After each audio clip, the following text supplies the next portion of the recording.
The squad is getting a tour of the impressively large shuttle they've just boarded, from none other than their former squad mate, Nubby. Last they'd seen him, he'd been reassigned to quartermaster duties after his legs were removed by a treacherous interrogator. Now, he's happily stomping around on a pair of augmented legs while proudly explaining how he's the mission's supply officer. This announcement is being met with considerable skepticism by Sarge, who is the only member of the squad actually listening. Doc is paying far more attention to Nubby's shiny new metal legs, and is interrupting the rambling tour with questions about how they'd been attached.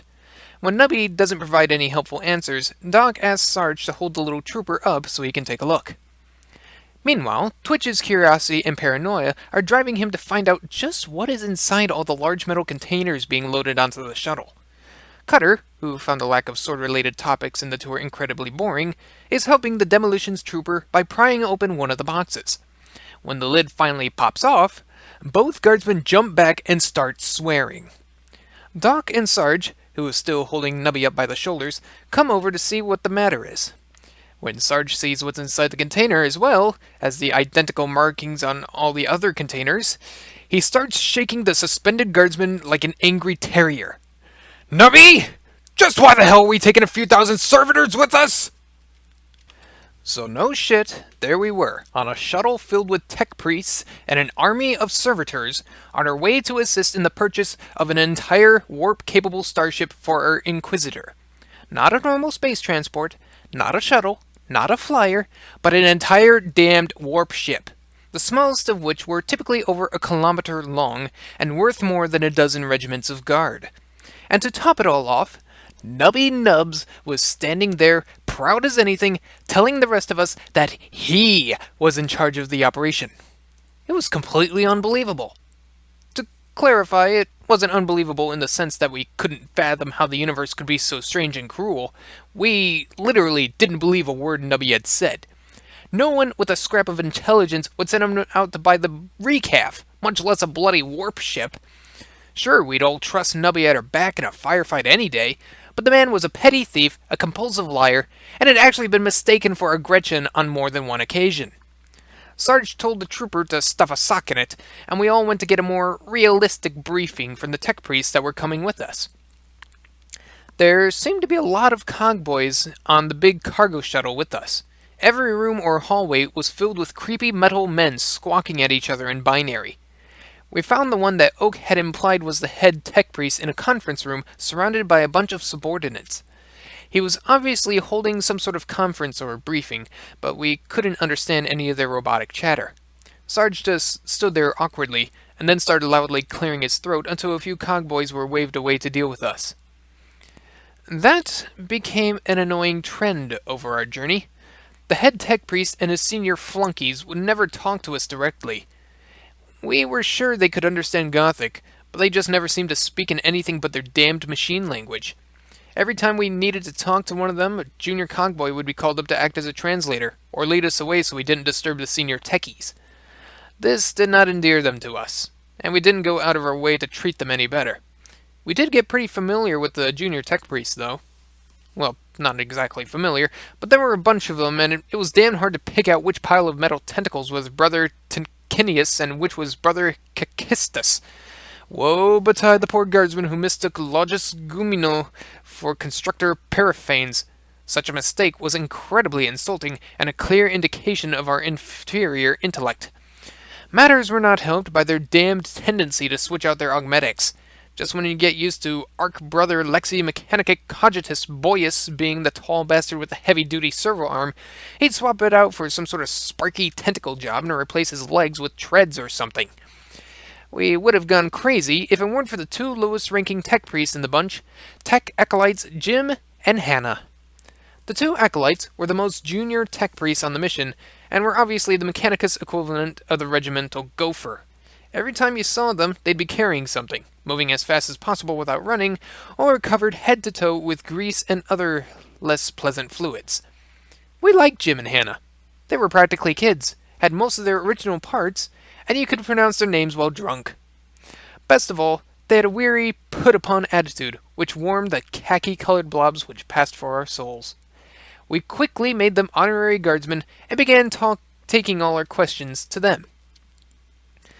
Once we met Jim and Hannah, we were finally able to get the real details of our mission. The gist of it was that the tech priests and our squad were all being sent to discreetly purchase a second-hand warp ship, presumably so it could be used to carry around Oak's recruitment teams without causing a fuss. To our collective relief, the Acolytes confirmed that Nubby was not in charge of the operation. He was merely there to act as the public face for the purchase and general observer. His superiors in supply had already chosen the ship, negotiated a price range, gotten the funds into place, hired a navigator and astropath, and handed Nubby a very explicit set of orders. The head magus and the other tech priests would handle everything else, and be more or less in command from the second the ship was deeded over and the original crew was evicted. They'd do the inspection, prep the ship for travel, and perform any repairs. Finally, once the priests deemed the ship ready for travel, they'd use their servitor army to fly the whole damn thing back to some secret Inquisition shipyard for a refit. This all made sense to us, but it was still a wonder that Nubby had been chosen for any part of this mission. He insisted that his superiors had recognized his Inquisition skills and personal experience with ships and like this, not to mention his clever negotiation tactics and cunning mercantile mind. This was bullshit and we all knew it. To a man, the rest of us believed that he'd been sent because no one would ever look at him and think inquisitorial agent. The rest of us were there to act as backup for Nubby. Officially, this was because every procurer in the field was supposed to have a bunch of trustworthy and discreet agents to assist them. At first, we wondered just why we had been chosen over every other available agents, but after we figured out why Nubby had been sent in, it was plain as day why we were sent. Obviously, our squad had been chosen because we all looked like the sort of incompetent ex-guard goons that a complete cretin would employ as bodyguards. Thanks, Oak. Now, we'd traveled a fair bit during our careers in the Inquisition, but this trip was something else. This time, we didn't have our own quiet section of ship. Instead, we were surrounded by dozens of cogboys running around preparing an army of servitors for crewing a warp ship. Everywhere you went, there'd be tech priests chattering at each other, chanting and lighting incense, welding random pieces of metal, or doing incredibly unsettling things to their servitors. The ship itself was some sort of mechanicus transport, and the quarters available made us all think wistfully of the berths the Rupert had gotten for us. Apparently, when you become a full tech priest, you stop desiring beds fancier than a wide metal shelf, or food that actually has flavor. Also, mechanicus toilets can be best described as terrifying. We all tried to stay out of the way and keep to ourselves, but it just didn't work. We always seemed to be underfoot or undertread or anti-grav skimmer or whatever. There simply wasn't room for anyone that wasn't part of whatever mad plan the techies were all following. Cargo haulers would bowl through us during morning PT, random tech priests would shout at us if we touched or sat on anything, and our quarters were randomly repurposed for storage, sometimes while we were still in them. No man should wake up in a dark room surrounded by 30 deactivated servitors. None of us were happy, but Twitch had the worst of it. He just couldn't function well without a secured perimeter. We were about ready to outright fortify a cargo bay and try to hold it against the cogboys when Doc got his idea. He suggested that the only way to survive the trip was to become part of the pattern. We spent the rest of the voyage following Jim and Hannah around like lost puppies. We slept when and where they slept, we ate when they ate, and we did our best to help with whatever unpleasant task they were working on. We probably weren't very helpful, but it kept us alive and relatively sane. It was an immense relief when we finally reached our destination. We piled onto a shuttle and rode to a local orbital station where a few scribes were waiting to brief us on the purchase. We blew them all off and slept for about 20 hours in the blissful quiet of our cogboy-free rental rooms. The briefings and preliminary negotiations took about a week, and aside from Nubby, none of us really had anything to do. We more or less hung out in hallways while various scribes became incredibly frustrated with Nubby. There were no assassination attempts, no cultist infiltrators, no orc commando raids, and certainly no Genestealer attacks. Just a bunch of boring guard duty, while Nubby drove various expensive lawyers and financial experts into a state of incoherent rage. One of them did actually try to kill him, but since Nubby had just stolen the man's wallet, it was perfectly understandable. We did pay a little attention to what was going on. Guard duty was boring and they weren't really hiding the documents or diagrams. Most of it was legal gibberish, ancient trade logs, and figures about engine strength and storage capacity. None of which we even tried to understand, but there were some nice pictures. From what we saw, the ship was a small one, only 2 kilometers long, and was rather plain looking. Just the sort of ship for traveling around unnoticed. The negotiations continued, and some of the tech priests were sent over to inspect the ship. They took a while, but confirmed that the ship met all requirements. That done with, all that was left was the final meeting between Nubby and the current owner of the vessel. Some fancy rooms were rented out for the deal, and Nubby was crammed into a frilly suit complete with powdered wig. It was probably supposed to make him look like a dashing imperial nobleman, but it really just made him look like a Gretchen in a dress. It was hard not to laugh as we followed him to the meeting, and when we saw the man selling the ship, it became nearly impossible.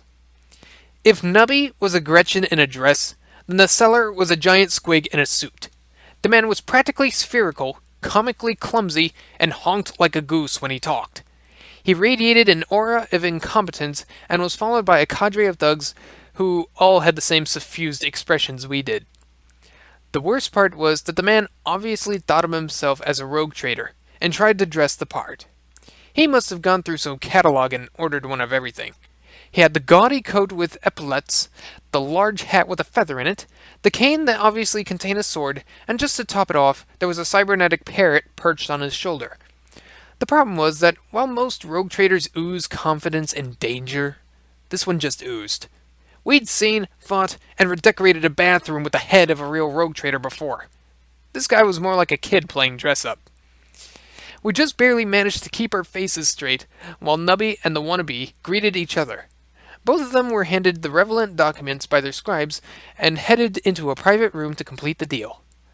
The second the door had closed behind them, the fat man's guards cracked up, and we did likewise. It was just too much to bear. Both sets of scribes just shared a miserable look and settled down to wait. The meeting took a surprisingly long time, and we all started to get nervous. Every part of the deal had been hammered out beforehand, and this was just supposed to be a matter of signing it off. Emperor only knew what Nubby was getting up to in there. Neither of them hit their panic buttons, though, so we sat tight, and eventually, both men came out alive and relatively well. Nubby had a disturbingly smug look, and the seller seemed rather flustered, but both of them insisted that everything was sorted out. The scribes did a final review of the signed documents, got into a brief whiskered argument with Nubby and the fat man, and then loudly confirmed that everything was in order. The seller's scribes said that all their men would be off the ship within 30 hours, and the whole party made a rather hasty exit. That done with, we headed back to our quarters and passed the word on to the tech priests. The cogboys confirmed that they were ready to board the ship and take over as soon as the former crew was out of the way. From there on out, it was entirely their mission. We were just passengers and observers. All our squad had to do was keep out of the way until we arrived at the shipyard and someone came to collect us. The tech priests told us to stay in our quarters until they had their servitors in place. So we finished our business with the scribes, settled in for a few days of relaxation on the station, and asked Nubby about what had happened during the meeting. According to him, the former captain had been a terrible negotiator and was easily haggled down. The little bugger was smug as hell about the whole thing and expected a big thank you from Oak for saving him a few billion thrones. None of us really believed him. Nubby was always full of that sort of shit, but the scribes were happy, so it wasn't really our problem. In retrospect, not grilling Nubby and finding out exactly what sort of deal he got, or how he managed to get it, was a tremendous mistake.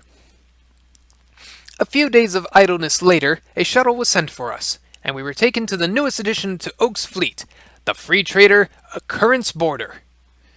As we approached the ship, everyone clustered around the windows to get a good look at our purchase. A lot of things about the Occurrence Boarder grabbed the eye. There were the massive tanks for hauling fluids, the impressive arrays of docking hatches along the cargo bays, the odd variations in the color and design of the hull. But mostly, there was the fact that the ship was about half as long as the diagram said it should be. It was amazing, really. The Occurrence Boarder mostly followed the standard Imperial ship design. Large engines in the tail, control tower rising above the rear of the ship, long and slightly skinny body. Except the bow, was completely gone. The ship just ended halfway through the body in a giant patchwork of scrap metal. It looked like someone had grabbed the ship, cut it with a giant cleaver, and then smashed the ragged edge flat. As one, we all turned to look at Nubby, who muttered something about good value for the cost, and tried to sidle away. It took a lot of shaking and yelling to get all the details out of Nubby. Apparently, well, the front fell off. The entire front of the vessel, a 2-kilometer warp-capable ship, which we had just purchased for a staggering amount of money on behalf of the bloody Inquisition, fell off. He said it doesn't happen often, just sort of occasional time-to-time thing. Overall, it's a very safe ship. In fact, in the whole lifetime of the ship, it only happened once, or twice, well, maybe 3 times. Definitely no more than 4. But the important thing was that it wouldn't ever happen again. The previous captain had fixed the problem for good by installing the special-made custom prow after the last incident. We all eyed the mushroom-shaped pile of slagged scrap on front of the ship and contemplated just what Oak would do to us. It would probably involve an excruciator and an airlock. The rest of the flight was split between yelling at Nubby and staring at the ship with a sort of morbid curiosity. The closer we got, the more the imperfections became apparent. There were scars and burns, holes and gouges, and the most bizarre set of repairs and additions imaginable. The entire ship must have been stripped off and replaced with spare parts one piece at a time until nothing of the original was left visible. It was a wonder that the thing flew at all. Doc suggested that we might not get yelled at by Oak for any of this, because there was no way we'd survive the warp voyage home in this hulk. Eventually, the shuttle docked, and we walked into one of the occurrence border's more intact cargo bays. Hannah the cog girl was waiting there to guide us to our quarters. She led us through a maze of tunnels and gave us a rundown of the situation on the way. Most of the servitors were in place, the navigator and astropath were on board, and the last few repairs and calibrations would be made during the trip. After a while, Sarge cautiously asked her what the tech priest thought about the state of the ship. Her response surprised us. She cheerily informed us that the entire vessel was an abomination in the eyes of Omnissiah and perfectly met all requirements. That second part was a little confusing, but according to her, the whole point was to acquire a thoroughly disreputable vessel that was still capable of running. The cogboys didn't care if half the hull was missing, if the cargo bays leaked atmosphere, or if most of the ship was pieced together from old wrecks. As long as it could travel through the warp, they were happy. After all, they were just here to take it to the shipyard. The priests were the ones who would be refitting it for inquisitorial use. Nubby perked up at this, but Sarge reminded him that even if the tech priests were happy, the people who were paying for the ship and its refit probably wouldn't be. As we walked, all of us noticed dozens of papers fixed to panels, doors, controls, and such. At first, we thought they were the usual purity seals or Mechanicus prayers, but then Twitch stopped and actually read a few. Each one said something like, "This control panel governs the flow of plasma through bays D3 through S15. No one remembers why we have plasma going through there, but if you shut them off, engines 3 and 7 stop working." Or, "The gravity in this corridor is tilted 37 degrees to the left, and do not ever touch this button." That last one showed up a lot. When we asked Hannah about the notes, she lowered her voice and advised us to take them very seriously. They must have been left by the former crew and were incredibly helpful, but we were never to mention them to any of the more senior tech priests. The cogboys were trying to ignore them since they didn't need advice from anyone outside the priesthood, but unfortunately, the notes were far more accurate than their own scans. The senior priests were taking it as a personal insult every time they had to refer to one of the notes to fix a problem. We all chuckled at that and promised to read any notes we came across. Eventually, we arrived in a cluster of rooms that Jim the Acolyte was clearing out with the help of a bunch of servitors. He suggested that these would make good quarters, pointed us towards a storage closet with some relatively edible rations in it, handed us a data slate with a crude map of the ship, and recommended that we stay out of the way of the servitors and tech priests. Once we were settled, the 2 acolytes scampered off to their next task. Sarge booted up the data slate, and about 10 seconds after Jim and Hannah had disappeared into the giant maze of metal that was our ship, we realized that none of us knew how to read a 3-dimensional map.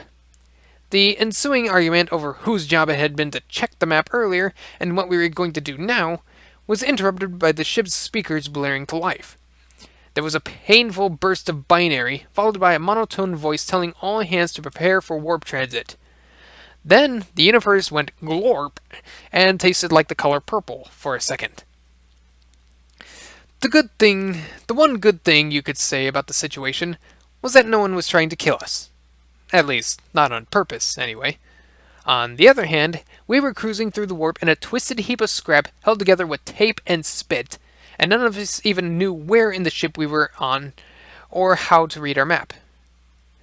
Now, being lost is a long-standing guard tradition, but this was ridiculous! It's hard enough to navigate in 2 dimensions with an accurate map and a directional finder. 3 with an unreadable map and no way to tell which way you're facing is just unfair. Without the ration bars, we might have actually starved to death in our own ship, or at least been reduced to hunting the servitors for food. After our quarters were secured, we started trying to track down one of the tech priests. We wanted to know where everyone else was, what was going on, and how the hell to read our map. Our comms didn't work for shit inside all of this metal, and we didn't have access to the ship's communication system, so our search had to be done the old-fashioned way, on foot with hand-drawn maps and trail markers. We didn't feel like passengers on a ship. It was more like we were a recon force plotting hostile terrain. And boy, was the terrain hostile. There were gravity shifts, depressurized sections of ship, exposed power conduits, rooms filled with hot plasma, and dozens of other hazards. Only those helpful little notes kept us alive. Still, even though everything they said was helpful, the notes themselves were a bit disconcerting. They tended to be a little too precise, and Twitch swore that more of them were appearing in areas we'd already been through. Doc was leading the patrol that found the first tech priest. Unfortunately, he refused to speak to us and ducked through a hatch which locked behind him. The second priest we found wasn't given the chance. Doc and Nubby covered the exits while Cutter tackled the cogboy. Holding someone at gunpoint and ask them for technical support and directions probably isn't the officially sanctioned way of doing this sort of thing. At least not when they're on your side. But damned if it didn't work well. The conversation was a little awkward, though. The tech priest turned out to be one of the ones who had briefed us during the trip and was perfectly willing to talk to us. We did apologize. Once we learned how to use the map, we realized it was mostly empty space, but it did cover most of the important parts of the ship. It mapped out some of the bigger loading bays, the quarters the techies were using, the locations of several critical systems, and the giant spinal shipping corridor and freight lifts that most of the servitors used. The best part was that the terrified tech priest showed us how to fill in the blank spots and add notes, which meant that we no longer had to depend on Doc's hand-drawn maps to get back to our base. Not that Doc was a bad artist, mind you. He just had a little trouble figuring out how to draw a corridor that angled up and left while its gravity shifted to the right wall. With the map in hand, our recon patrol released the tech priest to go grease servitors or whatever, and went off to find the 2 helpful techies. The rough plan was to get a hand with the comm situation from the acolytes, but unfortunately they weren't in the quarters indicated on the map.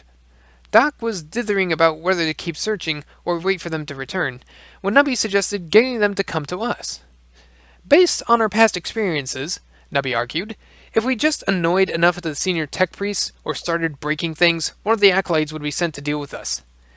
Doc watched in horror as Nubby and Cutter went to work, but he didn't actually do anything to stop them. 3 gutted cogitator terminals, 2 corridors flooded with coolant, another filled with less pleasant substances, and a dismembered maintenance servitor later, Sarge's comm came to life. An exhausted-sounding tech acolyte, Jim, asked him to come pick up his team before someone killed them. We still couldn't use the ship's comms. The acolyte said it was restricted to the priests for some techie reason, but our comm were being boosted by the larger system. Combined with the functioning map and Jim and Hannah's personal contact codes, we had everything we needed to survive the rest of the trip. So, we all went back to base to get a good night's sleep. Well, if not a night's, then at least a solid 10 hours worth. The ship's light system seemed to be on several different clocks, and the ones in our quarters dimmed on a 3-hour cycle. Twitch eventually just shot them out, and we used our own lamps. Now, just to be clear, no one in the squad is a sissy, and none of us had ever had trouble with warp travel before. We'd all faced down some incredibly weird and scary shit during our time in the Guard, not to mention what we'd seen as inquisitorial goons. Our nerves might not have been steel, but they were definitely iron or possibly some good quality bronze. That said, the nightmares we had that night were bloody terrifying. They were the sort of nightmares that take your every fear and failing and rub them in your face while you struggle to wake up and tell yourself it's all a dream. We all woke up covered in sweat when one of Twitch's perimeter alarms went off. We didn't even check what set off the alarm. All of us just sat there and thanked the Emperor for Twitch's paranoia. After a few minutes, Doc got up and pulled a yellow note off the inside of our door. It said, "In case of bad dreams, check Gellerfield integrity." The note had not been there when we went to sleep.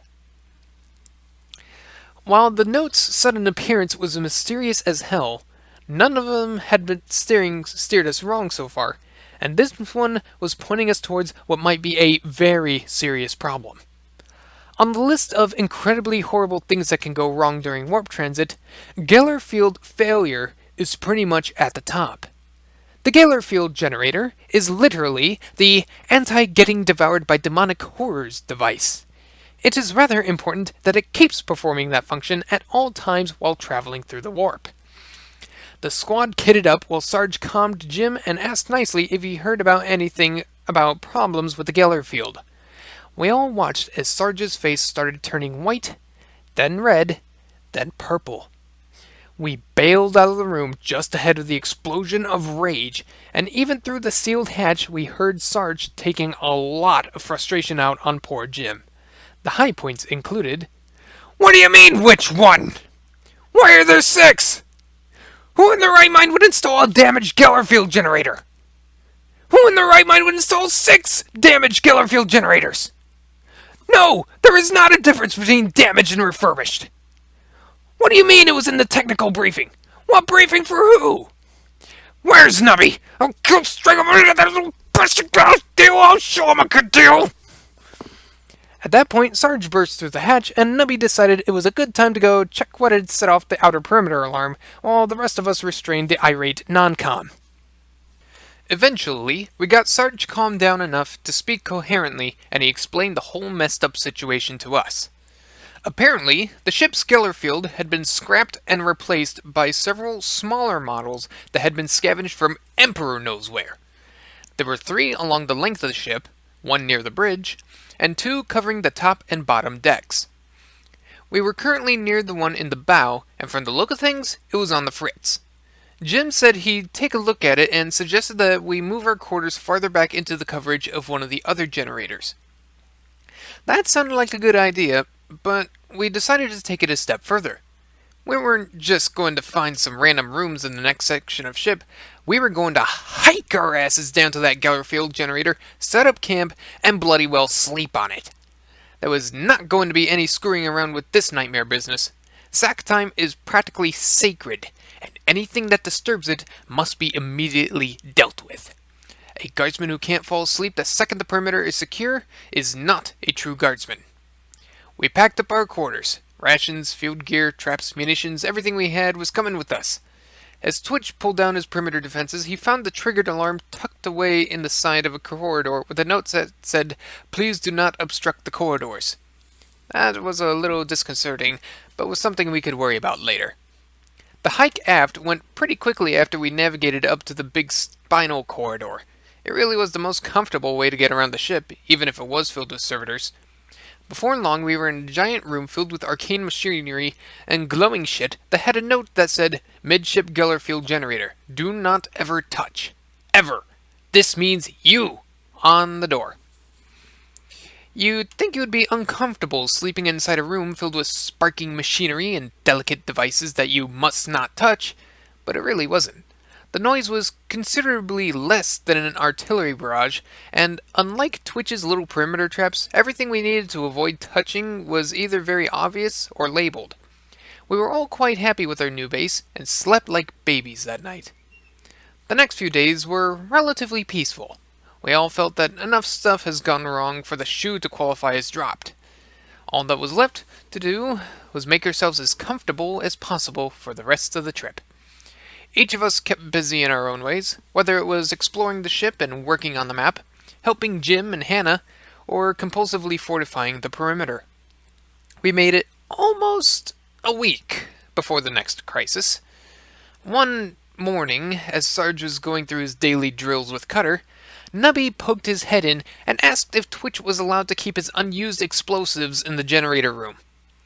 A few minutes later, both of them were examining the impressive pile of ordnance that was sitting out of the way behind some glowing pillars, and a few minutes later after that, everyone was called in for a good old-fashioned safety lecture and public reaming.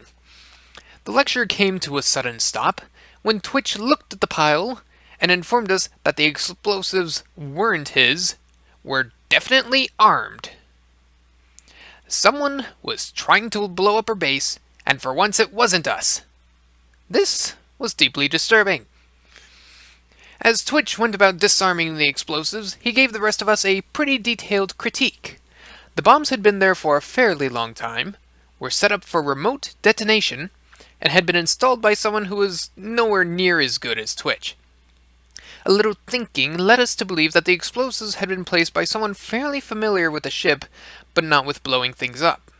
Also, there were probably a few more bombs around, otherwise why bother with the remote detonator? While Twitch finished removing the explosives, Sarge called the acolytes and explained the situation. Jim and Hannah were pretty impressed by the discovery, and the call was quickly kicked upstairs. Then their superiors kicked us upstairs again and again, until finally we were talking to the ever-unresponsive head tech priest, the Cogtain, as it were, of the horrible death trap we were all flying on. For the 5th or 6th time, Sarge explained that someone had mined key components of the ship we were all on, and it might be a good idea to do something about it. The Cogtain did not dignify us with a response, and instead rattled off a bunch of binary at the other tech priests on the line. There was a lot of the stupid cogboys screeching, and it sounded like they were taking the situation fairly seriously. None of them told us anything, though. Eventually, we got tired of them talking over our heads, and Sarge suggested that perhaps the resident demolitions expert should look into the matter. Maybe Twitch and his good buddies, the guys who found the bombs in the first place, should check out the other Gellerfield generators and engines and such. This actually got a response. A horribly distorted voice told us to stand down and stay away from his machines. And then we were disconnected from the channel. That's gratitude for you. About 10 minutes later, a massive series of explosions shook the ship. Bloody tech priests.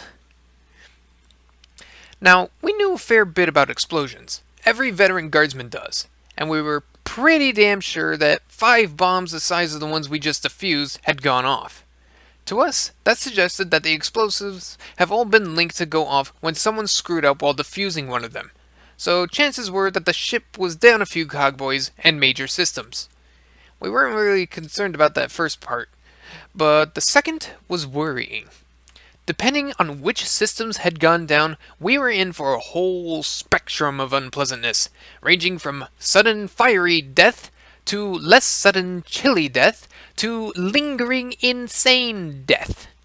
Sarge decided that it was probably a good idea to figure out which one we were headed for. While the rest of us got our weapons ready, Sarge tried to calm the 2 acolytes. The contact code for Jim still wasn't letting us through. Whatever the Cogtain had done to kick us out seemed fairly permanent.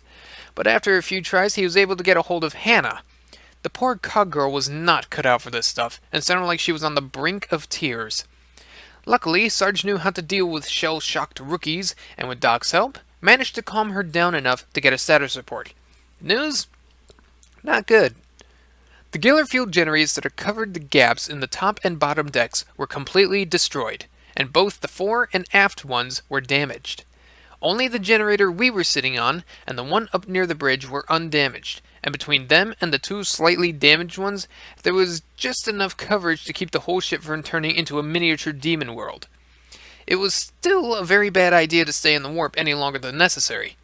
When Sarge asked Hannah how soon we were dropping out of the warp to do repairs, the poor girl dissolved into tears and broke the real bad news. The warp drive was offline. Now, The warp drive was the insanely complex device that moved the ship from boring, empty, die of asphyxiation or starvation space to horrible, demon-filled, die insane and choking on your own intestines warp space. Of course, the whole point of this is that there are much higher speed limits in the warp or something. What's a little demonic incursion if it lets you get there faster, right? Well, that is a little unfair.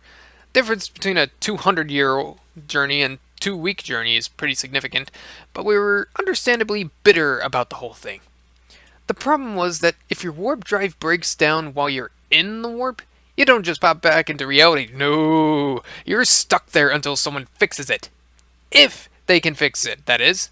Otherwise, you might as well skip right to the insanity, cannibalism, and demon worshipping and save a little time. Things were bad, but they could have been worse. We weren't dead, yet. We had a moderately functional Geller field, the plasma engines were still running fine, and we were damn well going to believe that the warp drive was repairable unless the Emperor himself showed up and told us it wasn't.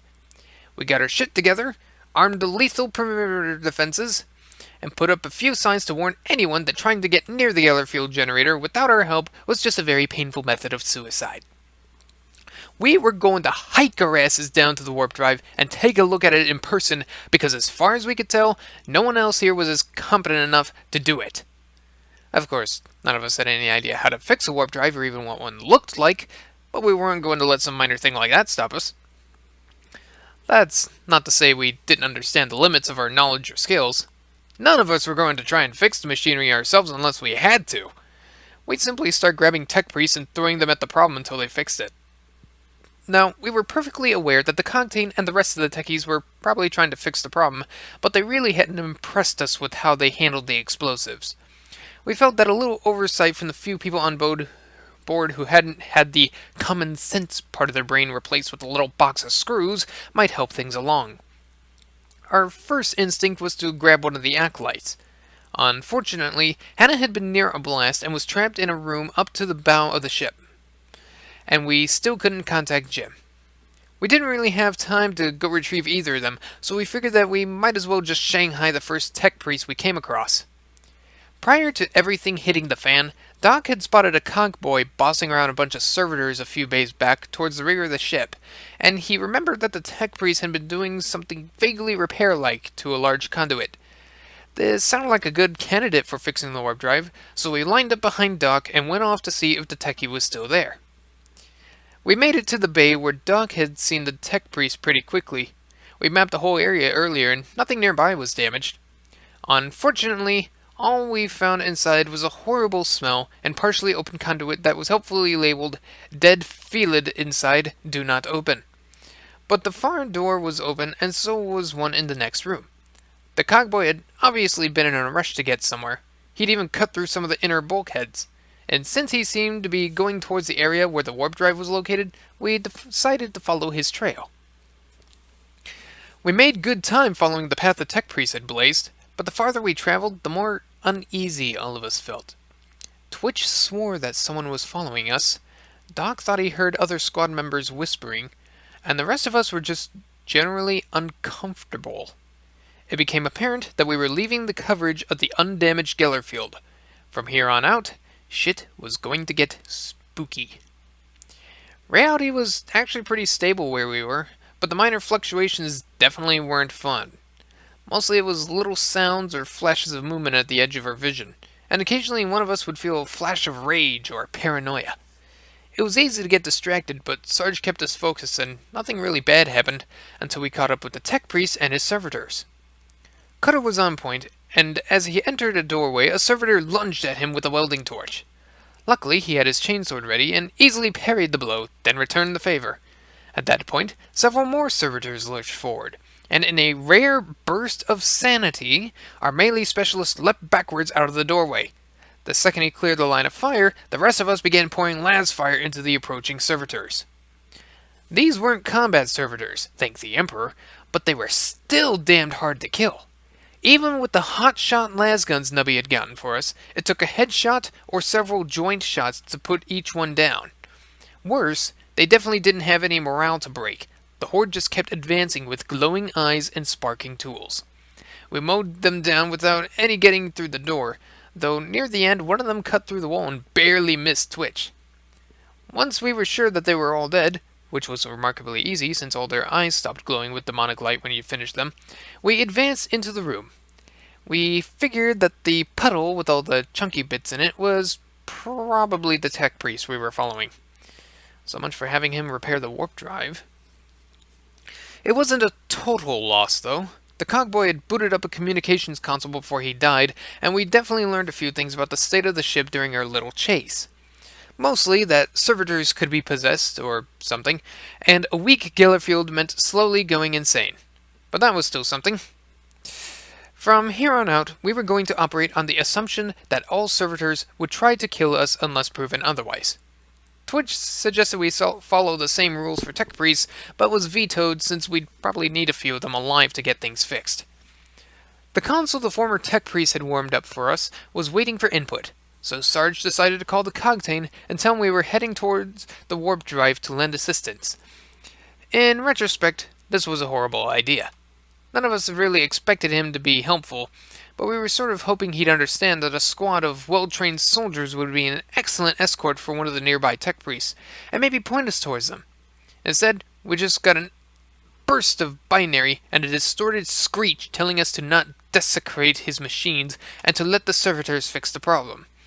Sarge tried to explain the servitors appeared to be possessed and were not likely to be fixing anything, but all I got was a second screech that sounded an awful lot like ignorant meatbags, and then the console locked us out. Bloody tech priests! Before this, we'd been operating on the usual assumption that the local leadership was moderately incompetent, but after that little tantrum, we decided to upgrade them to pants on head stupid. This meant that as far as we were concerned, Sarge had operational command, and we weren't even going to try talking to the senior techies anymore. The only way we'd start listening to them again was if they showed up with a lot more firepower than we could muster. That decided, we headed towards the warp drive. Aside from the little warpy annoyances, the rest of the trip wasn't too bad. Mostly it was just a matter of navigating the maze of corridors, reading the helpful notes, and dodging the occasional group of servitors. They all seemed to be headed towards the top of the ship, which was a little odd, but made them easy to avoid. Unfortunately, we didn't run into any other tech priests during the walk, so when we finally got to the warp drive, there wasn't much we could do. The drive was obviously in bad shape. About a third of the room had been destroyed by the explosion, and there were some pretty big pieces of shrapnel sticking out of the big glowy pillar thing. We couldn't help but notice the lack of servitors fixing things, which pretty much proved our theory about the Cogtain's competence, or lack thereof. On the bright side, there weren't any servitors around to try and kill us, so it was easy to set up a perimeter around the drive room. Of course, we still needed to find someone to fix the damn drive, so Sarge ordered Twitch to hold the fort while the rest of the squad went off to search for a tech priest. We got pretty lucky with that. The fifth room we checked had two of them. Well, not really two, more like one and a bit. Well, bits. Yeah, lots of little bits.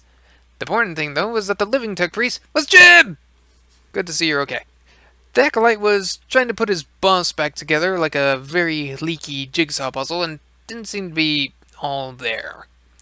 Sarge and Doc knew how to deal with this sort of thing, though, and before long they had Jim up and moving, if still a little shaken up. As we led him back to the warp drive, he kept insisting that his orders were to clean the incense burners down near Engine 3. Apparently the Cogtain would be furious if he didn't finish before the next maintenance cycle. We tried to explain fixing the warp drive probably took priority, but he was very insistent. When logic didn't work, Nubby took a stab. He wheedled, cajoled, and outright lied to the distraught cogboy. See, we were actually working on the direct orders of the Cogtain, and he said it was very important that we fix the warp drive, and every tech priest was supposed to help us. In fact, he had specifically said Jim should help fix it, because he was very impressed with all the techie things that Jim had been doing. Also, no, he shouldn't call the Cogtain to make sure. The Cogtain said he was very busy doing things with machines and servitors and stuff. To everyone's surprise, Jim accepted this complete load of horse shit and started poking at the damaged drive.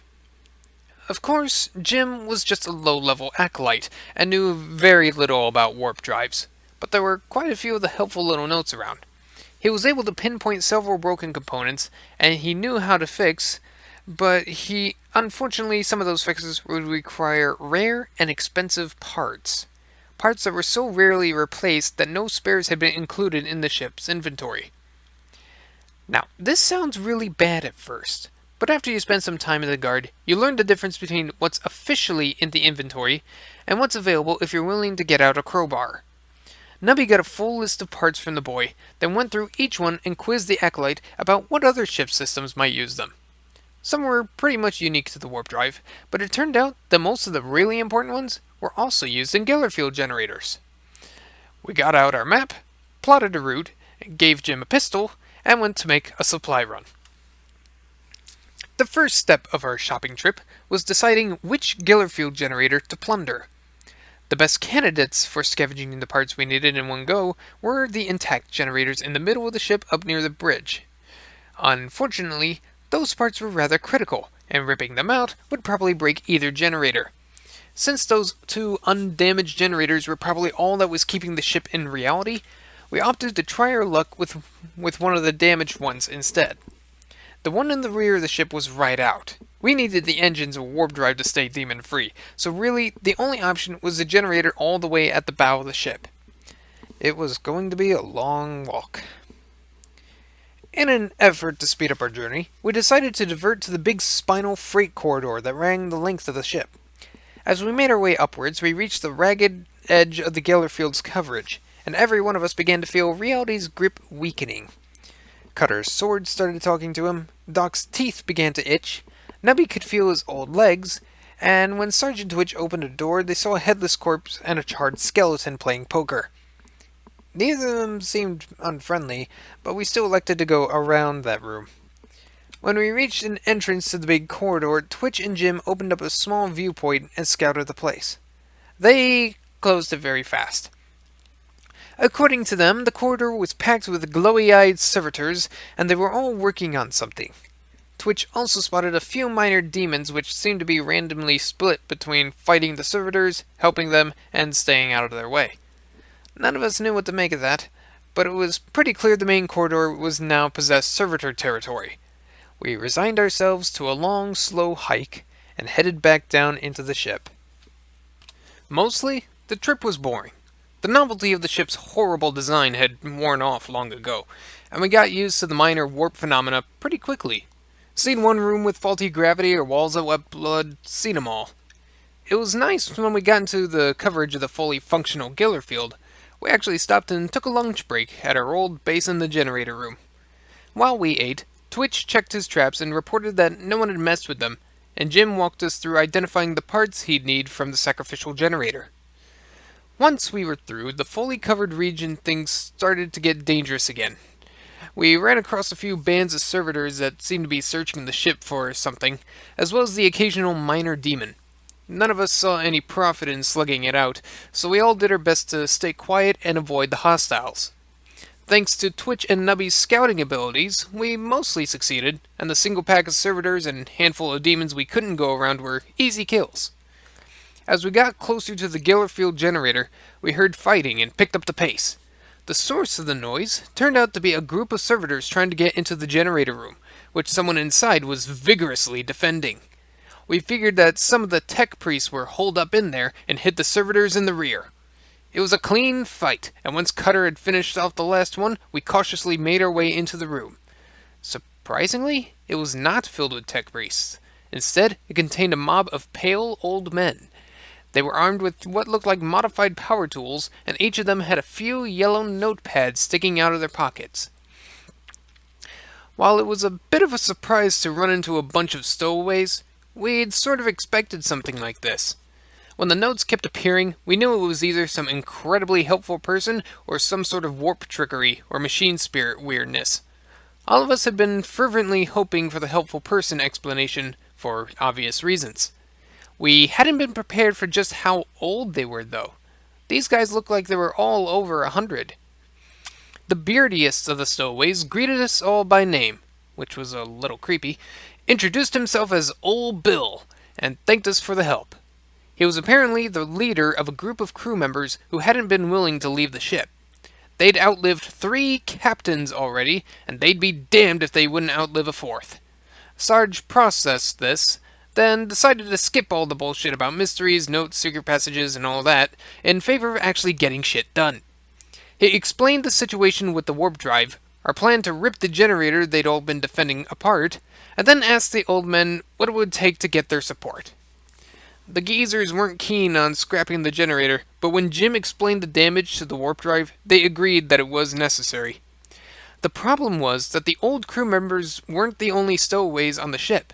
They had a bunch of friends and even some family living in Hydroponics Bay 7C, and when the Geller field collapsed, those folks would be ass deep in demons.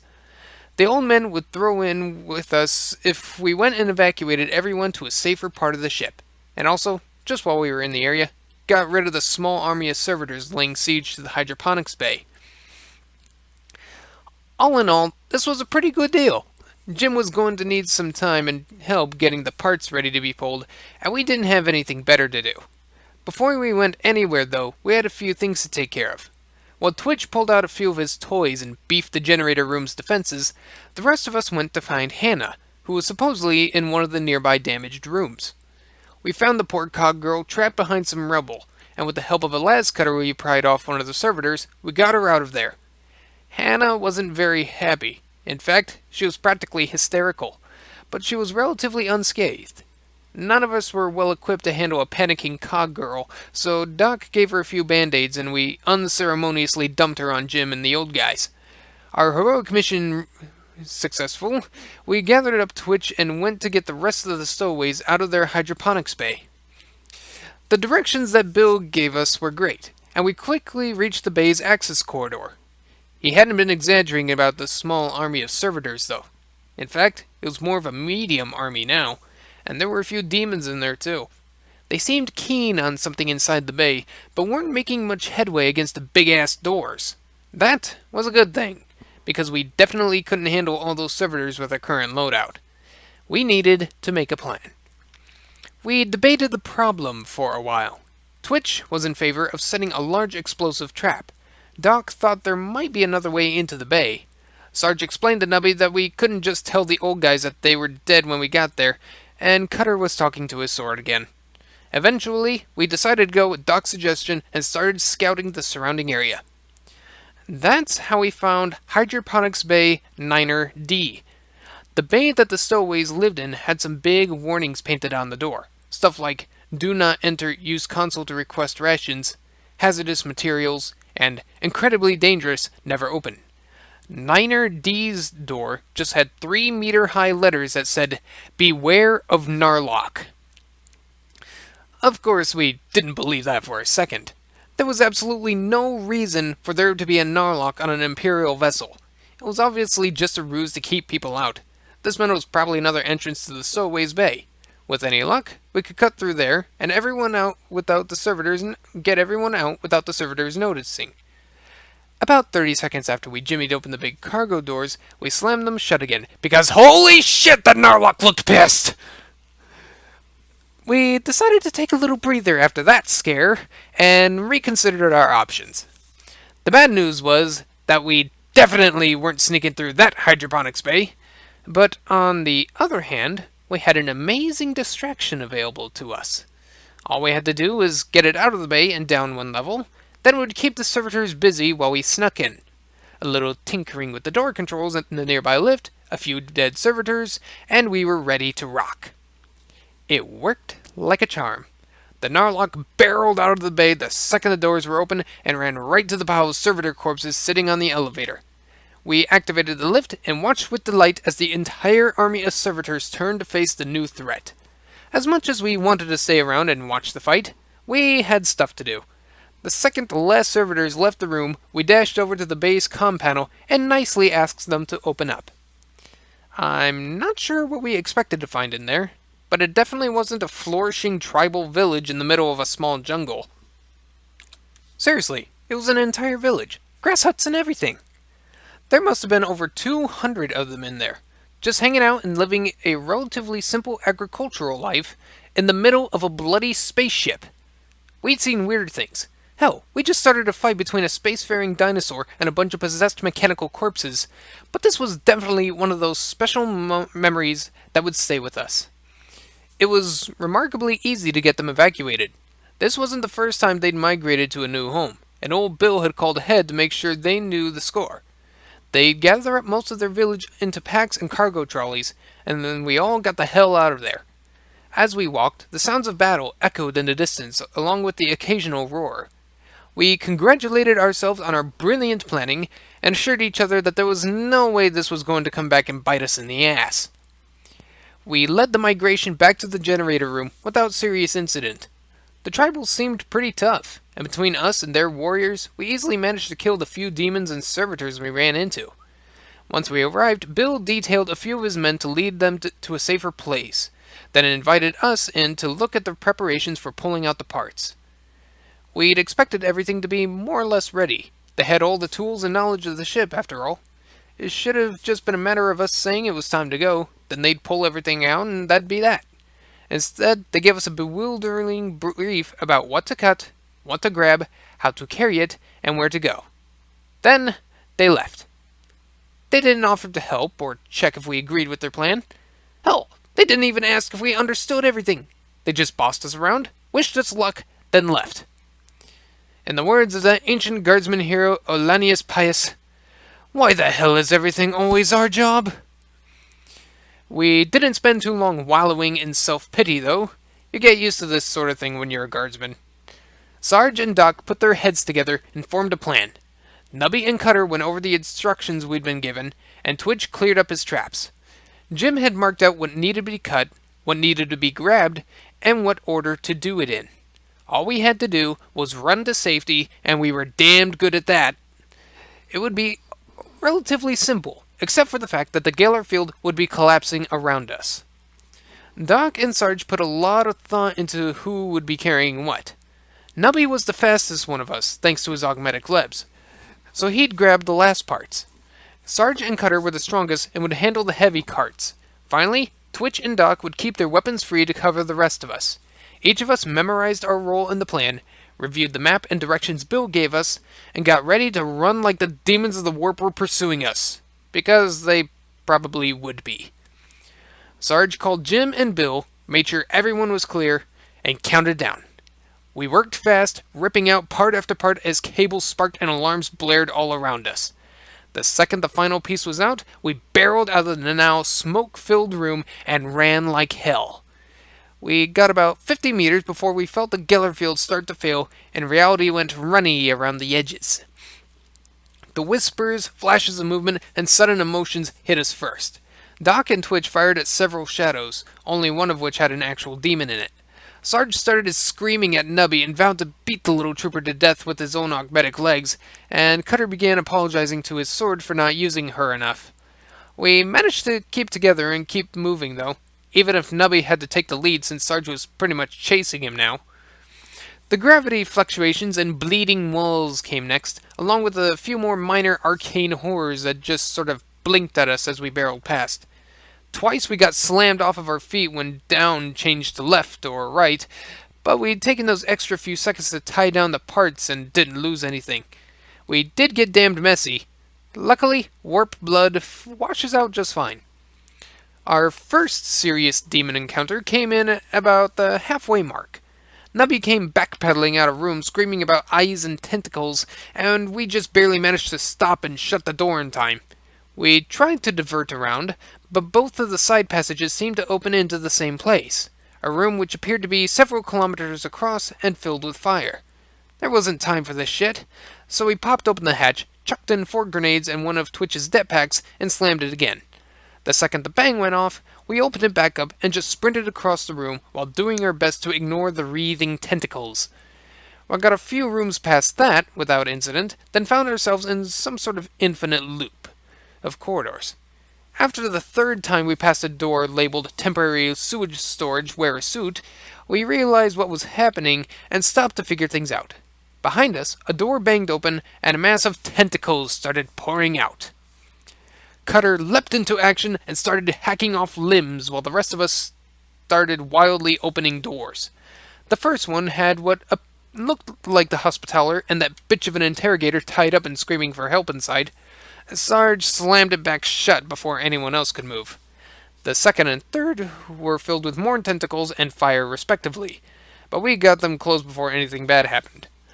The next one had that headless corpse and charred skeleton playing poker again.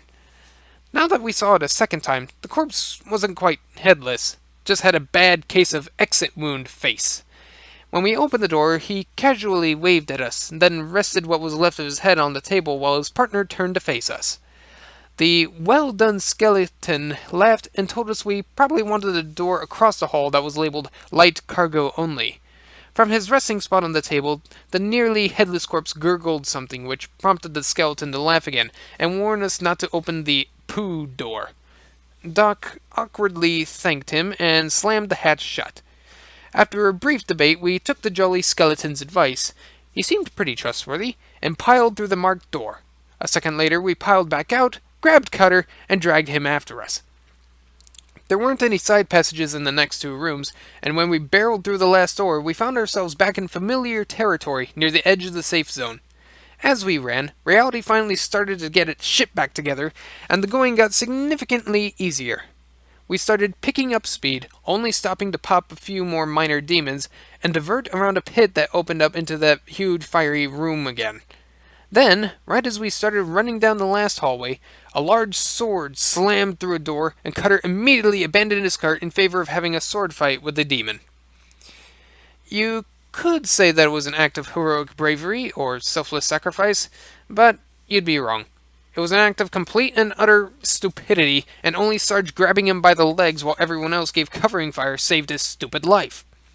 The demon followed, of course, but hotshots pack a punch, and we kept him back long enough for Twitch to drop a few mines. The second they were down, we ran like little girls, and just barely got around a corner before that demon went bang. We didn't go back to check if it was dead. As long as it wasn't following us, we were happy. Cutter had gotten a pretty mean chest wound before Sarge yanked him away, and wasn't looking too hot as we dumped him onto one of the carts. Once the squad was fully inside the safe zone, we stopped in a handy room and Doc got to work on him. While he did the stitching and stuff, Sarge called the acolytes and had them send someone to take the loot the rest of the way. Once Cutter was sorted out, we all hiked down to the warp drive. The trip was a lot quieter this time around. The techies or the old crewmen must have beefed up the rear Geller field, and we saw a few of the tribal warriors standing guard at junctions. When we reached the drive room, the place was a hive of activity. Jim and Hannah were running around fixing things, the stowaways were acting as assistants and advisors, and old Bill was yelling directions at everyone.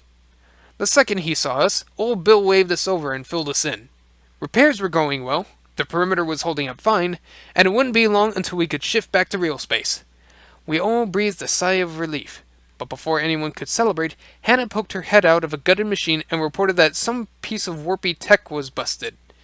Everyone went quiet at this. Old Bill thought hard for a few seconds, then brightened up and told everyone not to worry. There was a spare aboard. The old bugger turned to us, gave us a toothless smile, and said he needed a few brave lads to fetch a part from the psyker holding cells downstairs. As one we turned to Nubby, who started to sidle out of the room. You see, with the exception of Cutter, all of us had a bit of experience with psychers and ships with psyker holding cells.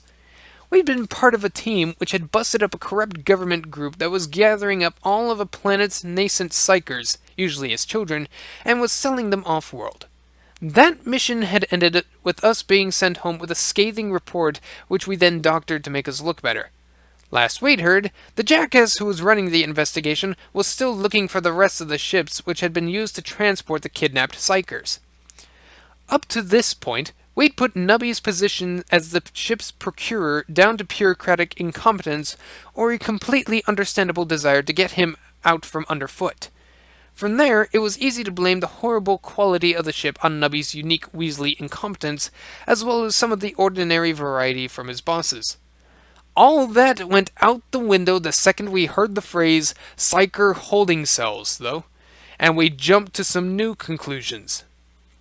As we walked, Sarge grilled the despicable little trooper, and the truth finally came out. He'd spotted the ship in some report or other, and instead of turning it in and having it seized, the Cretan had decided to try and impress his boss.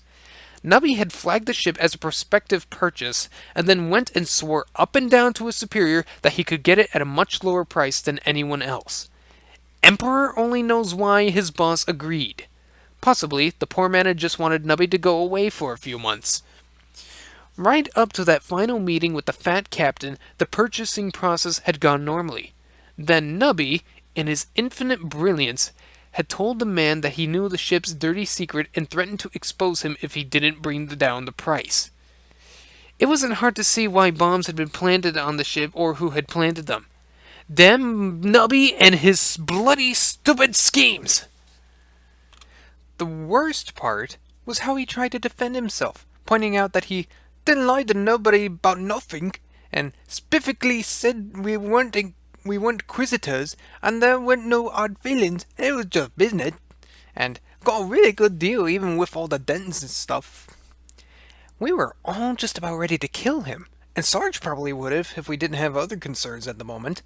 Instead, we privately vowed that Nubby would never again be allowed any sort of authority, and, if we survived this, everything would be blamed on him. Our trip started to get hairy as we descended deeper into the ship. The cells were way at the edge of the current Giller field coverage. Aside from the usual weirdness and the fair number of minor demons, which we killed if we couldn't avoid them, we ran into a few more of those spooky doors that opened into weird places. We got that huge fire room 5 times, the tentacle demon twice, and found one room inhabited by some sort of sewage monster. That last one might have been real, though. The note on the door did say, Xenos waste processing device do not enter. The last warpy door we ran into had the rather crispy skeleton playing poker again, but now the headshot man was slumped in an armchair in the corner and a bunch of other players had taken his place. We spotted a bunch of ghostly-looking soldiers with regimental insignias we couldn't quite make out, and some vague specters who looked eerily familiar. There was also a big guy with a sword drowning someone wearing robes in the punch bowl. As we tried to quietly shut the door, the skeleton spotted us and congratulated us on staying alive. The nearly headless one jerked up in his chair and gurgled something, then slumped back down. The burnt skeleton practically fell over laughing at this, but he caught his breath right before we slammed the door. As the hatch closed, he advised us to check the cells before we took our part. A second after, we'd slowly backed away from the door, popped back open again, and we heard the skeleton shout that the big guy said no hard feelings and not to open the last cell.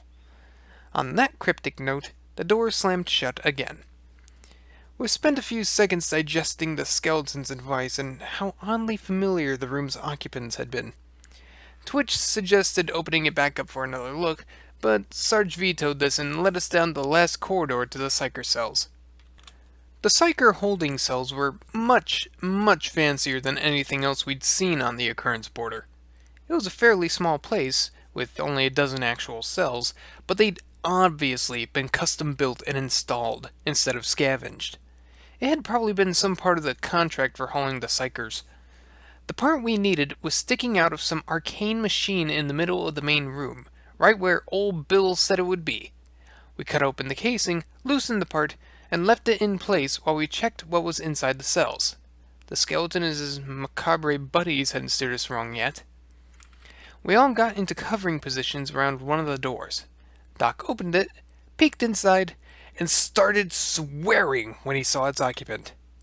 The kid didn't look more than 8 years old, though who knew how long he'd been lying in that stasis field. And there was a little card at the foot of his bed, which had a Greek letter and a list of specialties. This one was apparently a pyromancer and a telekine. We checked the rest of the cells, except for the one we'd been warned about, and found about half of them occupied. We had 5 psychers between the ages of 5 and 10 sitting in stasis, and chances were the only thing keeping them from being possessed by big-ass demons was the part we were about to take. The smart option at this point would have been just to kill them all. We couldn't take their stasis beds with us, and we were in the middle of a freaking incursion here. This was just about the worst place and time to have a bunch of untrained psychers running around. In the end, though, none of us were big enough bastards to do it. One by one we pulled them out of their beds, then, since we weren't complete idiots, we tranked them and stuffed them into our backpacks. They didn't weigh much more than a full field kit. For the second time that day, we planned our path, yanked out a piece of delicate machinery, and ran like hell.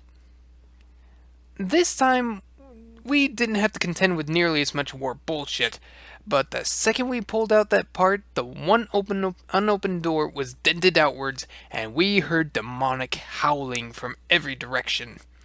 We ran as fast as we could and kept our weapons ready. The first few were the minor demons we'd been seeing everywhere, and it only took a single shot to put them down. The problem was that everyone cost us a second, and something was slamming up the corridors behind us. It did not sound friendly, but we were doing a pretty good job of keeping ahead of it at first. It wasn't until we ran into the larger demons that whatever was chasing us began to gain ground. That damned tentacle demon was the first one we ran into. It burst through a door as we were running past and made a grab for Doc's kid. He dodged just in time, and Cutter managed to hold the thing off long enough for the rest of us to get past. For once, we didn't need to pull the nutcase away from the fight. The second we were clear, he started falling back. Twitch tossed a few hot nades into the mess of tentacles, which kept it back long enough for us to slam the door shut and continue our run. A short time later, we heard some especially loud demonic shrieks, a few clangs, and the sound of a shut door being torn open. After that, it was clear running for a while. There were a few of the small fry, another door with the two disguised demonettes, which we slammed shut. Nubby was nearly set on fire when his kid manifested a few small fireballs in his sleep, but it was basically easy going. We were getting tired, though, and whatever was behind us was gaining. We started shutting every door we went through, and Twitch began dropping mines, but as far as we could tell, that only made it even madder. Eventually, it became clear that the strengthening Geller field wasn't going to stop our pursuer, so as we ran, we got ready for a fight. The moment we ran into one of the small groups of tribal warriors, we practically threw the kids on them and slammed the door we'd come through. We piled the last of Twitch's det packs, plus every grenade we had around the door, then got into firing positions. Half a minute later, the hatch burst open, and a demon host flew through. We thought it looked like a little kid with big black wings made of smoke, but none of us got a good long look before the explosives went off. The second the shockwave was past, every one of us began pouring full auto fire down the smoke-filled corridor. After about 30 seconds of continuous firing, our view began to clear, and we all heard a voice in our heads, vowing vengeance as soon as it found a more suitable host. At Sarge's order, we stayed in position for another few minutes, in case it was a trick. But the demon host didn't reappear. Eventually, we declared victory and headed up the warp drive to see how things were going. Some tribal women were caring for the kids when we got there. Doc ran over and made sure no one tried to wake them up, while the rest of us resupplied and talked to old Bill and the acolytes. They were overjoyed to see the part we'd got for them and immediately started welding it into place. While they worked, Bill explained that everything was pretty much ready, and all that was left to do was call up to the bridge and get whoever was piloting this thing to take us out of warp. All of us groaned at that. We knew this meant talking to the Cogtain, and we weren't looking forward to the conversation. Hopefully he'd just accept that we'd saved his bacon and hit the damn button instead of yelling about the stuff. Hannah went over and tinkered with the room's comm console, and Sarge got ready to do the talking. We'd been expecting a little shouting or something. Instead, we got deranged voice screeching about weak flesh and avatar of the Omnissiah. Then the console caught fire. The consensus was that the Cogtain had completely lost it, so someone had to go upstairs and hit the buttons on the bridge. Of course everyone looked at us as they said that. It just wasn't surprising anymore. At least we managed to convince them that we needed a short break before we ran into another fight. All of us grabbed a snack and tried to catch a few minutes of sleep. While we rested, one of Bill's men went and fetched the really heavy ordnance that we had left in our quarters. We figured that we'd need every bit of firepower we could get for this trip, because the only way to access the command deck was through the main lifts located in the big spinal corridor, the one full of possessed servitors. At least we'd be crossing it where there was a good Gellerfield coverage. When our heavy weapons arrived, we staggered to our feet and got ready for one last hike. Twitch had all of his explosives, Sarge had his grenade launcher, Nubby had a few single-shot rockets, and Doc and Cutter had as much ammo as they could carry. There was no way we'd cross that corridor without being noticed, so we might as well be ready to kill whatever we ran into. We made sure we had a clean comm connection to the acolytes and clanked our way up towards the big spinal corridor. We planned our route so we'd spend the minimal amount of time in there before we got to the lifts and prayed to the Emperor that most of the servitors would be busy somewhere else. Unfortunately, it didn't work out that way. As we reached the edge of the safe zone, a pair of tribal scouts reported that the servitors were building something almost right on top of the lifts. What we saw when we peeked into the big hallway was pretty damned terrifying. The servitors were piling all sorts of materials, including themselves, into some sort of giant structure. A ring of what looked like every surviving tech priest was standing around the structure giving commands to the servitors and chanting in binary. Up above all this activity, there was a hovering platform, and standing right in the middle of it, screaming like a cross between a shorted Vox unit and a mechanical sprinkler, was the Cogtain. Also, everything was glowing, which was probably bad. We didn't wait to see what was going to happen, or bother trying to find a way to sneak around. We just hefted our weapons and started pouring as much fire as possible into both the growing structure and the tech priests. Metal and meat flew everywhere. Our first volley tore apart dozens of servitors and cogboys, but to our surprise, they didn't react at all. They just ignored us while they kept chanting and building. We didn't stop to ponder this. If they were going to hold still and be easy targets, then we were going to take advantage of it. Unfortunately, this happy state didn't last for long. Before we could kill more than half the tech priests, the chanting rose a crescendo, and the surviving cogboys climbed onto the structure with the last of the servitors. The Cogtain stepped off his platform onto the top of the thing, and with a slow, smooth movement, the whole damned pile stood up. It was like some sort of servitor titan, and boy was it pissed. We poured the rest of our launcher rounds and missiles into the damned thing without much effect. A few servitors dropped off, but the others sort of floated into the holes and the thing just kept coming. As it approached, the Cogtain kept up his screaming and added the occasional gothic insult. We decided it was time to get the hell out of there and turned towards the door we came through. Right as we got to it, there was an especially loud screech from behind us, and the door slammed shut. Then the door on the other side of the corridor slammed shut. Finally, with a tremendous crashing sound, every door down the length of the corridor shut itself. We took a look at the doors, then at the Servititan, briefly pondered the situation, and started running down the corridor like scared little girls. Behind us, the monstrosity lengthened its gait and started picking up speed. As we ran, we dodged past a few remaining servitors and minor demons who wandered towards the Titan. We didn't stop to worry about them, but when we looked back, the monstrosity was stopping to pick them up and slap them onto its body. That was probably a bad thing, but at least it was slowing the monster down. We started to gain a lead on the Servititan and began considering options. We were down to shooting it a lot and hoping it had a weak point, piling all of our explosives together and hoping it was enough, or blasting open a door. Sarge decided to go with the big pile of mines, but just as we were getting ready to stop and set up, we saw something ahead of us. Something about as large as a Servititan was coming down the corridor. On closer inspection, it appeared to be some sort of large bipedal lizard with wings. Black, smoky wings. Also horns and very glowy eyes. So no shit, there we were, trapped in a hallway with a horrible servitor titan coming at us from one side, and a possessed Narlock coming from the other. There were probably worse positions to be in, but damned if we could think of any at the moment. Suddenly, blasting open the door looked like the best available option. We all unhelpfully yelled at Twitch as he picked out a small door and set a minimum number of charges needed to open it up. Both the demonic horrors were closing on us, and we took cover and hit the detonator. It was all we could do to stay in cover until the explosives went off. The second the door was open, we piled through and got as far away from it as possible. Behind us there was a loud crash, and a good portion of the bulkhead around the door bent inward. A second later, there was a meteor-sounding crash and a tremendous amount of screeching and roaring.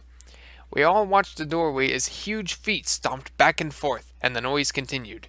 For the look of things, the two monsters had gotten into a bit of a fight, and for the time being, we'd been forgotten. We had absolutely no desire to interrupt that fight. It was the only distraction we were likely to get, and hopefully one of them would kill the other. We all ran alongside rooms and passages as quickly as we could, and got as far towards the lifts as possible before we blew open another door. As soon as it was open, we started running down the corridor as fast as our legs could carry us. Every once in a while, we'd look back to make sure the giants were still fighting and hadn't noticed us. Amazingly, our luck held out, and we reached the elevators without incident. We piled into the single large platform that would take us up to the bridge, hit the button, and breathed a sigh of relief as the flight dropped out of sight. In an offhand way, Twitch wondered if the fight would end with them combining into a demoni servi Narlo Titan. No one laughed. As we rode up, Sarge calmed Jim and rest to make sure everything was still okay and filled them in on the situation. The acolytes took the news about the cogtain a little hard, but otherwise everything down there was just fine. All we had to do was hit a few buttons and we'd be out of the warp. Down below us there was a titanic crash and a scream that shook the walls. Nubby pushed the up button a few more times and Twitch started getting the rest of his explosives ready.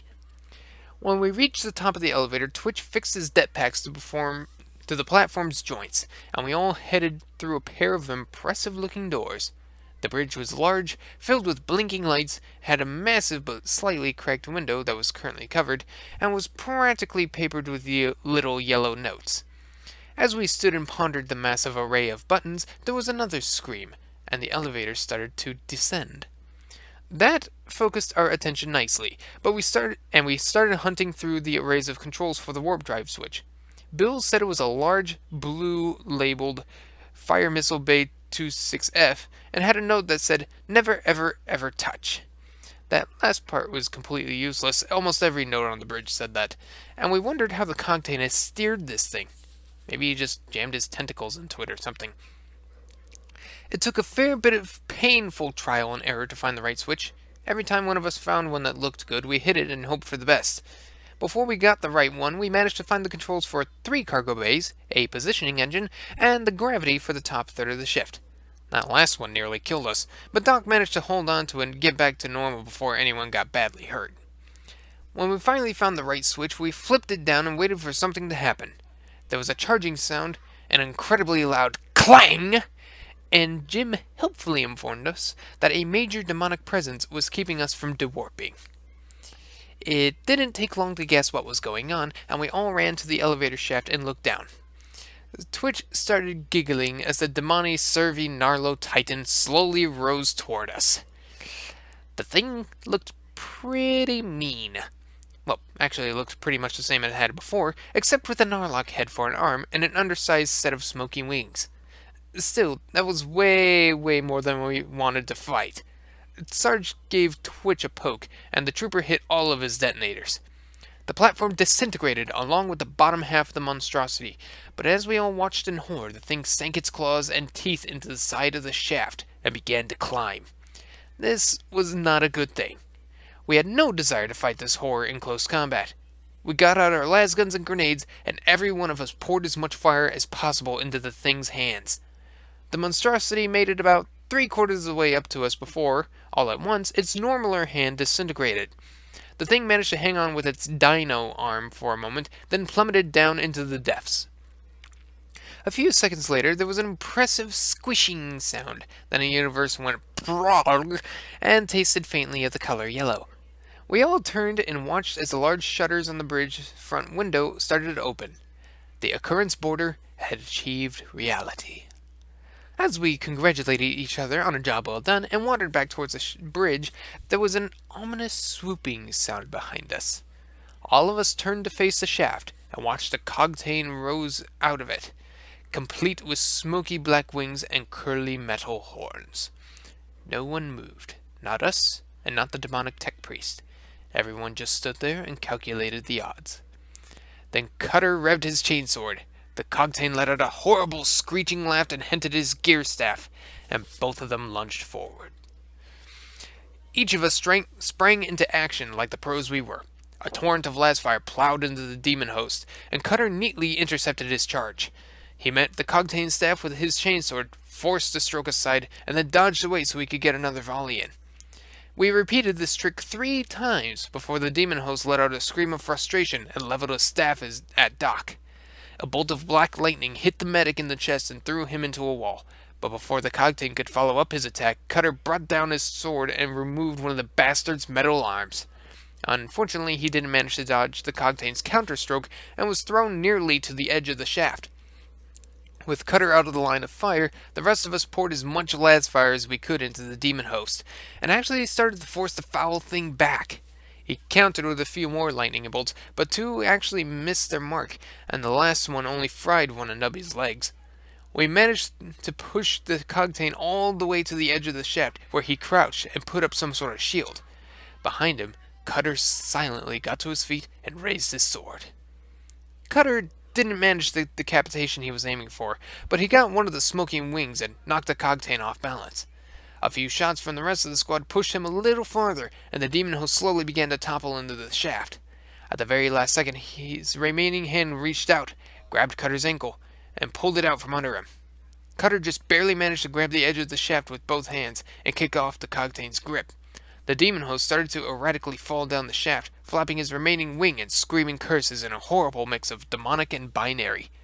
Cutter didn't spare any attention for the falling cogtain. He was fixated on something much more important.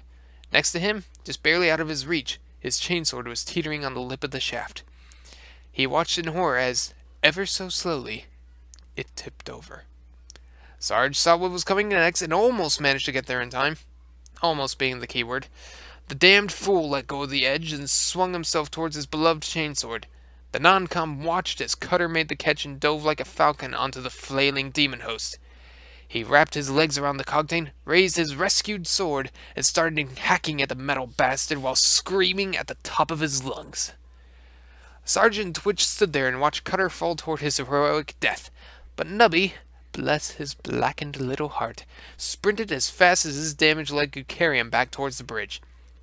About 5 seconds before Cutter and what was left of the demon host hit the ground, Nubby found the gravity control and threw it in the opposite direction. Sarge, Doc, and Twitch all slammed into the ceiling, collecting a concussion, 4 broken ribs, and a dislocated shoulder between them. Meanwhile, a rather bewildered Cutter flew back up the shaft on a very injured demon host. It took Nubby a few tries to get the gravity just right, but eventually he zeroed it out, and Cutter managed to flail his way to safety. As soon as he was clear, Nubby cranked up the gravity as high as it would go, and the cogtain flew down the shaft at incredible speed. Later, we checked the bottom of the elevator shaft. He punched through 4 decks and half of an awkwardly placed wall before he stopped. We set up camp in the bridge. Doc had a nasty burn, but he would be okay, and there were a lot of minor broken bones, and Cutter had an impressive series of cuts all over his chest. The cogtain hadn't gone down easy.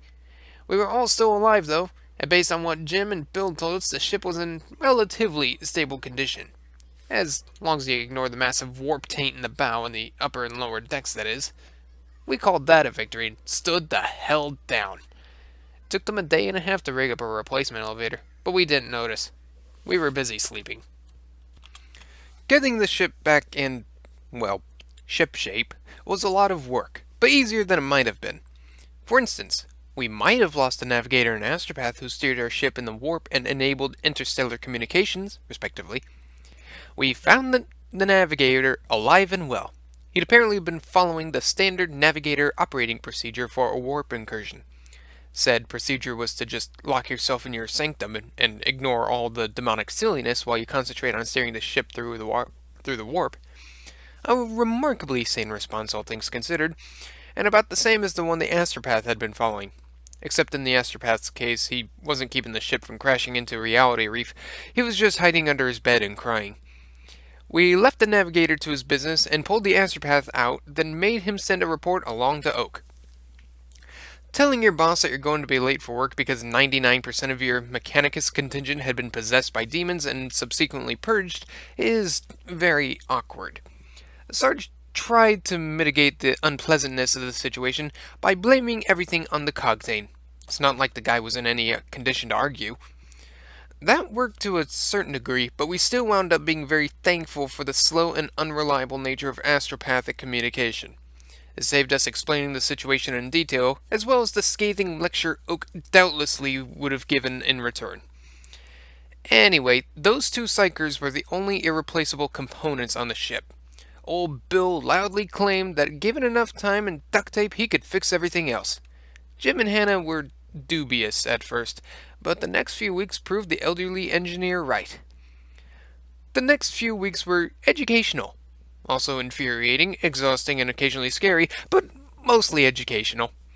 First, we learned how pragmatic engineers deal with sections of ship that have been warp-tainted or only get sporadic Geller field coverage. You ignore them. Well, not exactly ignore, you still have to go through the effort to wall off the area and make sure nothing is living in there. Old Bill claimed that as long as there was nothing to possess and no way for warp entities to get into the rest of the ship, it worked fine. At least until you could come in later and cut out the whole tainted section. All of us were a little dubious, but old Bill said he'd done the procedure several times before. In fact, all those incidents where the front fell off had been the application of this method of damage control on a large scale. He even suggested that if the shipyard was squeamish about the cost of doing a cut and refit, he knew a handy trick involving carefully lowering the void shields near a star. We pondered the melted look of the Occurrence boarder's prow and decided the man probably wasn't bullshitting us. After that, we learned just how many crutoid creatures had been living in the hydroponics bay with that Narlock. Apparently, the previous captain had decided that having a Kroot mercenary aboard would make him seem more rogue traitorish. Of course, when the Xenos had the gall to demand payment, it'd been ditched on a planet. The Kroot's pets were harder to clear out, though, and the bay had eventually been sealed in the hope that they'd eventually starve. They hadn't. In fact, they'd multiplied, and after we'd opened the bay, they'd flooded into every corner of the ship. The job of hunting every beaked beastie out of a section before it was sealed fell to us and some of the tribals. It was rather disconcerting how many had started to mutate by the time we found them. Finally, we learned that, despite its size, it only really took about 50 crewmen to fly the Occurrence boarder, if you didn't have to worry about cargo hauling or complex life support systems, that is. We managed to scrape up enough hands, but it was a close thing, and all of us were kept incredibly busy. At least we weren't stuck with caring for those psyker kids, though. That job fell to some of the tribal women and the useless astropath. Doc checked in on them occasionally and said they were doing fine. The rest of us took his word for it. We stayed as far away as possible. When the repairs were finished, our journey to the shipyard resumed. Out of necessity, we kept the warp jumps short, and the navigator stuck to only the stablest and best mapped warp currents, as opposed to the fastest ones. It took a good deal longer than what we had originally been scheduled to get to our destination, but we did get there in the end. Once the Occurrence boarder was finally in its dock, a shuttle came and took us into the shipyard. While it was an incredible relief to get off that death trap and onto a nice solid station, the whole thing was rather ruined by the fact that one of Oak's personal retinue was waiting there for us. The report didn't go as badly as we'd feared. Oak's assistant was more incredulous than furious. Every part of our story, from the ship's purchase to the Cogtane's possession, was met with a sort of baffled exasperation from the man. It wasn't until we brought him to the ship and showed him the ungodly mess at the bottom of the elevator that he started believing us. Despite our earlier promise to pin everything on Nubby, we did our best to put a positive spin on his part in things. Of course, in this case, positive spin meant twisting the truth into decorative little knots to paint his behavior as mere incompetence. As opposed to a deliberate subversion of inquisitorial justice in an attempt to score a cheap ship and look good for his boss. In the end, Nubby was fired from his job in supply, which was good, and reassigned back to active duty as part of the squad, which was also good. So all that worked out pretty well. Once we'd convinced Oak's assistant that everything wasn't our fault, we were able to spare some concern for our fellow survivors. Luckily, the man didn't turn out to be the sort of inquisitorial agent who liked ordering mass executions after every little incident. Jim and Hannah were given a lot of praise for fixing so many things and not going all crazy like every other damn tech priest on the ship. Oak's assistant talked to some senior tech priests at the shipyard, and the acolytes were given some papers, which said they officially finished their apprenticeship and were being seconded to the Inquisition for their first independent assignments. We welcomed them to the team and wished them luck with their first interrogator. All of us had been pretty sure the tech acolytes would come out fine, but we'd been a bit more worried about what would happen to old Bill, his band of unretired crewmen, and the hydroponics tribe. We didn't have, though. They were all just accepted as part of the ship. Both Oak's assistant and the yard's tech priest said that most ships had permanent inhabitants, and as long as they didn't get in the way, they'd just become part of the next crew. In our opinion, it was rather cruel to leave them on that horrible shift after they'd all done. But old Bill and the rest seemed happy with the result. We didn't kick up a fuss and wished them all luck. Finally, the half-dozen psychic kids we rescued were bundled off to whatever place the Inquisition sends powerful young psychers. Oak's assistant seemed to think that they were the one bright spot in all this mess, and said their acquisition would do a lot to smooth over things with the boss. We took that as a sign that the creepy little buggers weren't just going to be shot, and didn't speculate on whether being raised by the Inquisition was any better. As for the occurrence border itself, the folks working on it said it was definitely repairable. Sure, it was going to take a year of intensive work to get it livable again, but it would fulfill its intended purpose as a disguised Inquisition transport wonderfully. Honestly, we didn't give a damn what happened to the horrible death trap. As long as we never had to set foot on it ever again, we'd call anything a victory. Once all the loose ends were tied up, we were packed onto a ship with Oak's assistant and rode back in relative peace. No one told us to do things, no one interrupted our sleep, and the only tech priests around were Jim and Hannah. It was quite relaxing, and we were in good spirits when we reached Oak's ship. Nubby was called down to his end of the ship for an official firing before he was sent back to us. Twitch and Cutter hauled the acolytes down to our regiment's section of ship and showed them off like proud parents. Doc wandered off to a certain medical section of the ship and wasn't seen for several days. When he finally got back, the poor boy looked utterly exhausted, but he seemed happy. Sarge was called down to Oak's office. Not the whole squad, just him. Everyone speculated about what was going on in there. Maybe Oak was really pissed at us this time, or maybe he was going to force Sarge to accept a promotion. In the end, our fearless leader marched back out with a glazed expression and went straight to the bar. A few drinks later, we got him talking.